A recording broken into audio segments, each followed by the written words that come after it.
안녕하십니까. 천국순례자입니다. 적지 않은 세월 동안 선교와 목회 사역을 하면서 경험하는 것은 우리네 신자 부모들이 자녀에 대해 잘 모른다는 것입니다. 간혹 부모들은 자녀들이 학교 공부를 잘하고 있으면 문제없는 것으로 합니다. 교회 열심히 다니고 있으면 걱정할 것이 없을 것이라고 생각하지요.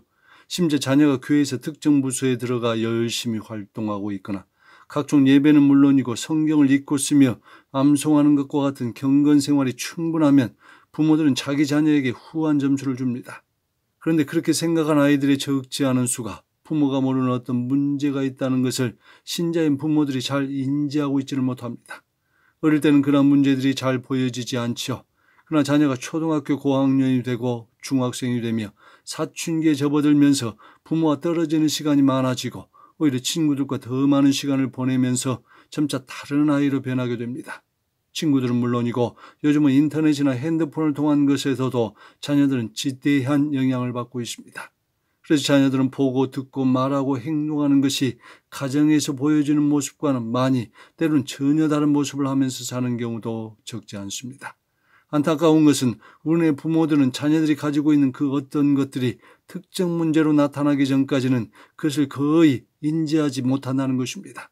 일반 신자는 물론이고 저와 같은 목회자나 선교사 가정의 자녀도 크게 다르지 않지요. 요즘 군대에 적지 않은 젊은이들이 건강한 신체를 가지고도 전방이 아닌 후방에 근무하는 경우가 상당히 많습니다. 그 대표적인 원인 중에 하나가 바로 사회 부적응자로 분류된 관심명사가 눈에 띄게 증가했기 때문이라고 하지요. 그 관심명사 중에는 우리는 신앙인들의 자녀도 많이 포함되어 있다는 사실을 잊지 말아야 합니다. 이 채널의 구독자라면 작년 말 인류 최대의 증발사건 휴거라는 책을 잠시 소개해드렸던 것을 기억하실 것입니다. 그 영상에서 휴거의 주인공으로 등장한 권사님은 독자인 아들을 위하여 오랫동안 기도하며 권면했음에도 불구하고 정작 그를 휴거의 대열로는 인도하지 못했지요. 오히려 그 아들은 생사를 오가는 아내를 살리기 위하여 권사이신 어머니의 신앙유산을 지키지 못하고 적그리스도의 제재에 생존하기 위하여 666표를 받게 됩니다. 그리고 그 짐승의 표를 받는 순간 그는 완전히 다른 사람으로 변해버리지요. 그래서 그는 하나님을 모욕하고 이미 휴거된 자신의 어머니를 구식할망구라고 정죄하면서 나는 자유인이다를 외칩니다. 여러분은 이러한 장면이 그저 만화책 속의 가상의 이야기일 것이라고 생각하십니까? 현실을 직시해야 합니다. 작년에 소수만 휴거될 것이라는 영상에서 네 번째로 언급한 내용인 교회 비판, 무교회주의, 비대면 예배의 득세도 그 이유 중에 하나가 될 것이라고 했었지요. 거기서 일부 메신저들의 교회에 대한 날선 비판과 외침에 동조하는 많은 이들이 신자로서의 정체성을 잃어버리고 무교회주의, 가정교회 예찬론자, 영상예배 사모자가 되어 광야신자로 살아가고 있다고 지적했습니다. 처음에는 그러한 선택과 상황들에서 대단한 만족과 자유를 누릴 것이지만 문제는 주님 오심의 때가 연기되어지고 그런 시간이 길어지면서 영적 피로감이 쌓이게 된다고 했죠. 안타까운 것은 훗날 자녀들 역시 부모들의 그 임의의 선택에 지대한 영향을 받게 되고 그들 역시 웬만한 교회 공동체에는 적응하지 못한 채 이 핑계 저 핑계를 대면서 광야 신자와 가나안 신자로 살아갈 가능성이 대단히 많다는 것입니다. 그렇게 되면 교회 공동체를 떠나서 살기 위해 선택한 바로 그 여정이 자칫 자신도 자녀도 데려감의 대열과는 먼 여정이 될 수 있기에 선택을 조심하라고 했죠. 비록 어린 자녀의 입장에서는 무조건 부모에게 순종하여 부모와 이미 동행을 할 것이지만 점차 나이가 들면서 현실을 직시하고 그들만의 세계와 환경에 들어가게 되면 부모의 기대와는 전혀 다른 선택과 행동을 할 여지가 대단히 많습니다. 자녀들은 부모의 말보다 그 부모들이 보여주는 선택과 행동에 더 큰 영향을 받기 때문이지요.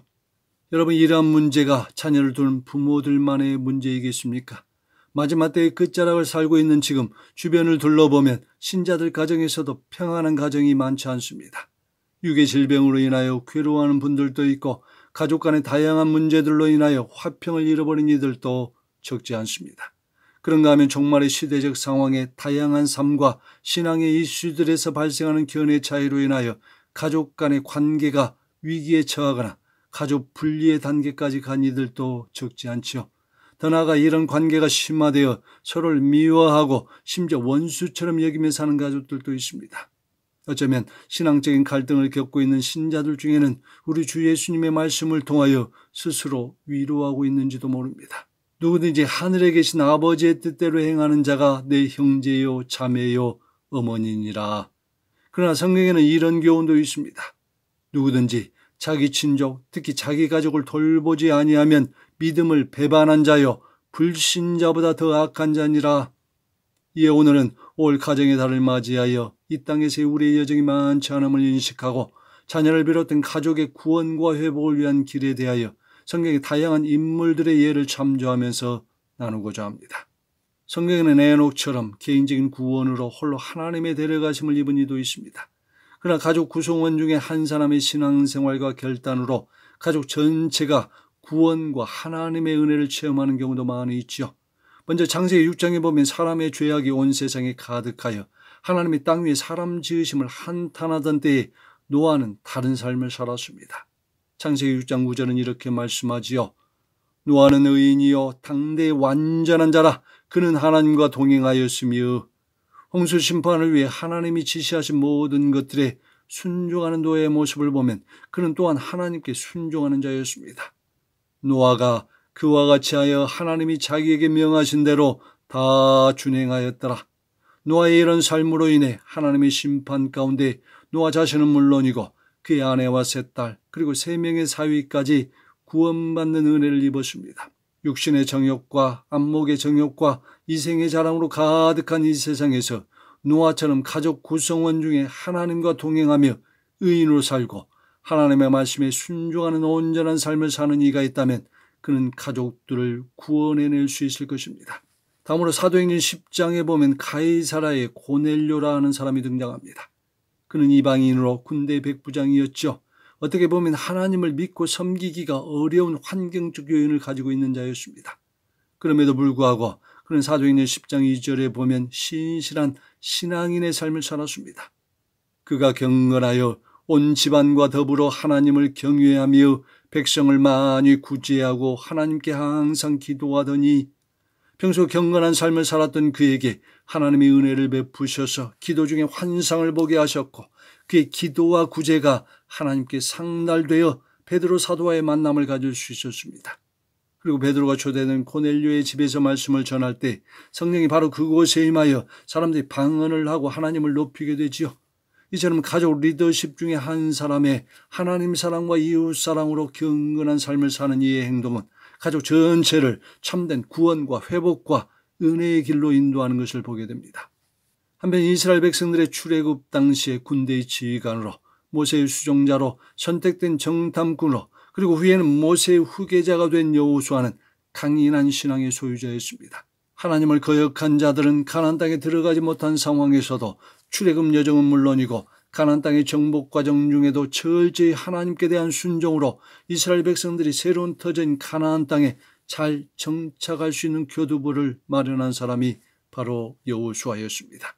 그리고 그의 일한 하나님을 향한 신앙심은 고별 설교에서도 잘 드러나지요. 만일 여호와를 섬기는 것이 너희에게 좋지 않게 보이거든 너희 조상들이 강 저편에서 섬기던 신이든지 또는 너희가 거주하는 땅에 있는 아모리 족속의 신들이든지 너희가 섬길 자를 오늘 택하라. 오직 나와 내 집은 여호와를 섬기겠노라.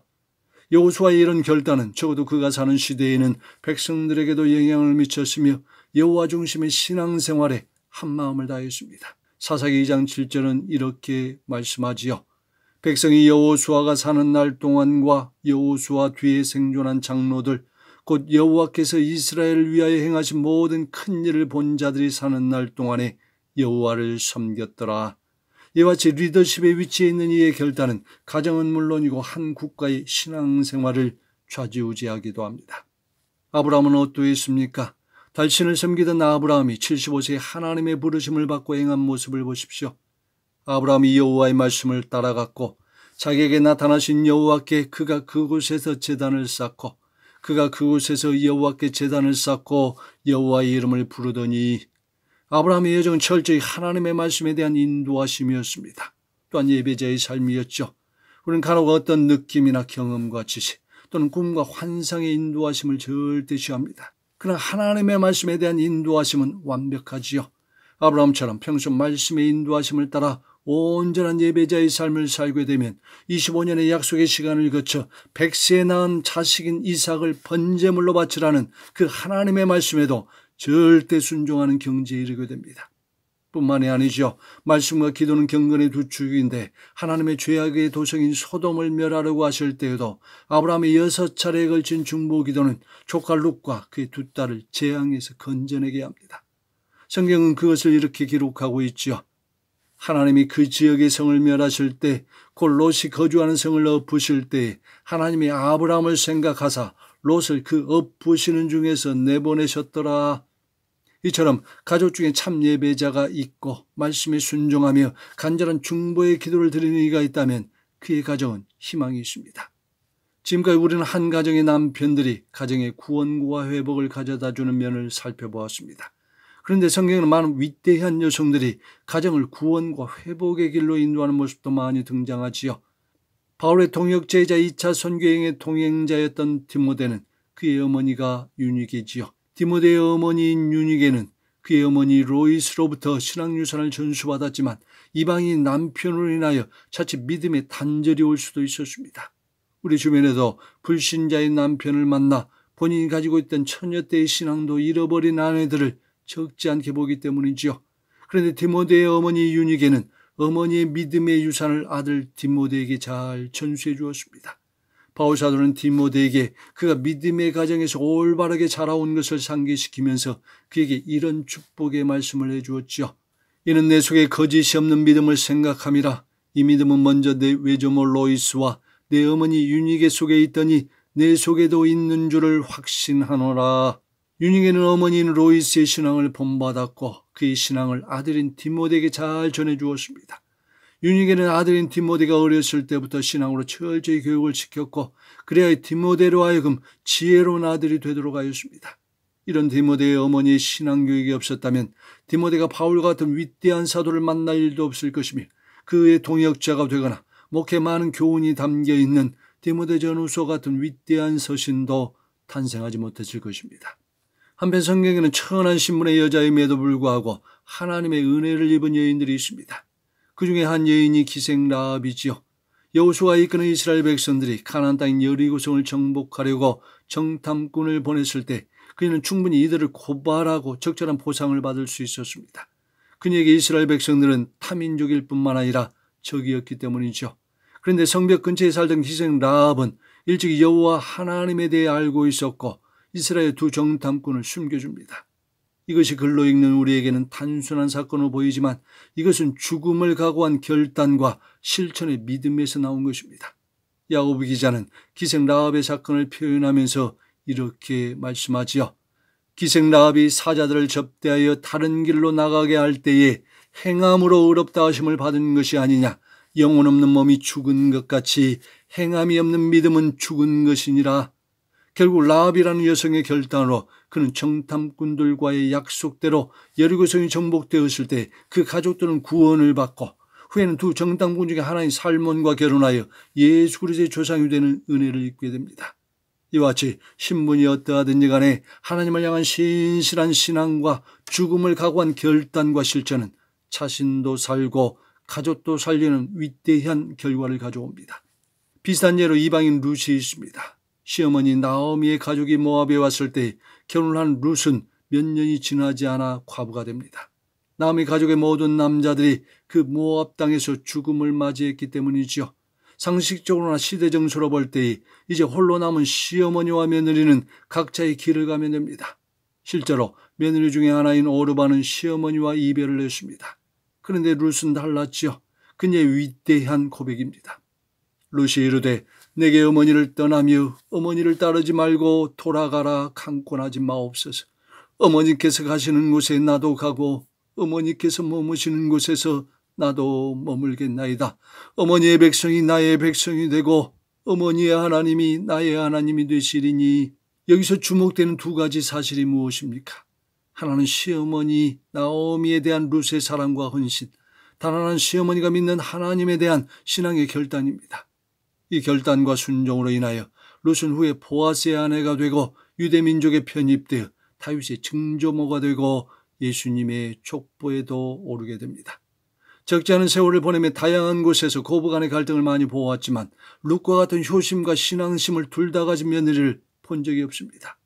물론 시어머니의 삶이 며느리인 룻에게도 신실하게 영향을 미쳤을 것입니다. 결국 끝까지 이방 여인이라는 꼬리표를 가지고 이스라엘과 적대 관계인 모압 족속으로서의 삶을 살아야 했던 룻의 효심과 신앙심은 성경에 기록되어 후대에 오랫동안 전해지기에 충분한 내용인 것입니다. 나오미와 같이 삶으로 보여주는 신실한 시어머니, 그리고 그런 시어머니를 따르는 룻과 같은 여인이 가정에 있다면 그곳은 참으로 복된 곳일 것입니다. 신약에도 이방 여인의 기록이 있습니다. 마가복음 9장에 보면 두로 지방의 헬라인이요 수로보니게 족속인 여자를 예수님이 만나지요. 그녀는 더러운 귀신 들린 어린 딸을 두고 있었습니다. 예수님이 그곳에 방문했다는 소식을 들은 여인은 예수님 발 앞에 엎드려 자신의 딸에게서 귀신을 쫓아내 주시기를 간청하지요. 평소 바로 치료의 행위를 하셨던 예수님은 이 여자에게는 다른 말씀과 행동을 하십니다. 자녀로 먼저 배불리 먹게 할지니 자녀의 떡을 취하여 개들에게 던짐이 마땅치 아니하니라. 이방인 자신을 개로 취급한 예수님의 말씀에 자존심이 상할 법도 한데 그녀는 포기하지 않았습니다. 주여, 올소이다마는 상 아래 개들도 아이들이 먹던 부스러기를 먹나이다. 결국 예수님은 그 수로보니게 여인의 겸손함과 간절한 믿음을 보시고 딸을 치유해 주십니다. 동일 본문인 마태복음에서는 이 여인의 믿음이 크게 칭송받지요. 여자여, 내 믿음이 크도다. 내 소원대로 되리라. 이와 같이 부끄러움과 자존심을 내려놓고 겸손하게 그리고 간절히 주님을 찾는 어머니가 있는 가정은 자녀들에게 희망이 있습니다. 하나님 지혜의 왕인 솔로몬을 통하여 가정을 이루고 있는 모든 신자들에게 이렇게 교훈하십니다. 여호와께서 집을 세우지 아니하시면 세우는 자의 수고가 헛되며 여호와께서 성을 지키지 아니하시면 파수꾼의 깨어있음이 헛되도다. 너희가 일찍이 일어나고 늦게 누우며 수고의 떡을 먹음이 헛되도다. 하나님의 도우심이 없이는 우리가 가정을 세우고 자녀들을 올바른 길로 인도해 가는 것이 쉽지가 않습니다. 처음부터 우리의 관심이 하나님을 의지해서 가정을 세우는 일에 집중해야지 다른 방법들을 우선시하며 시도하는 것 자체가 헛되고 헛된 노력이죠. 그리고 그 시작은 가족의 누군가에 있지 않고 먼저 하나님의 은혜를 입고 그 은혜 아래에 있는 가족 권속입니다. 그 사람이 노아, 고넬료, 아브라함처럼 아버지일 수 있고 윤희계처럼 어머니일 수 있으며 룻처럼 며느리일 수도 있습니다. 잠언의 말씀처럼 여호와를 경외하는 한 사람, 그 사람을 인하여 그 자녀들에게 피난처가 있을 것입니다.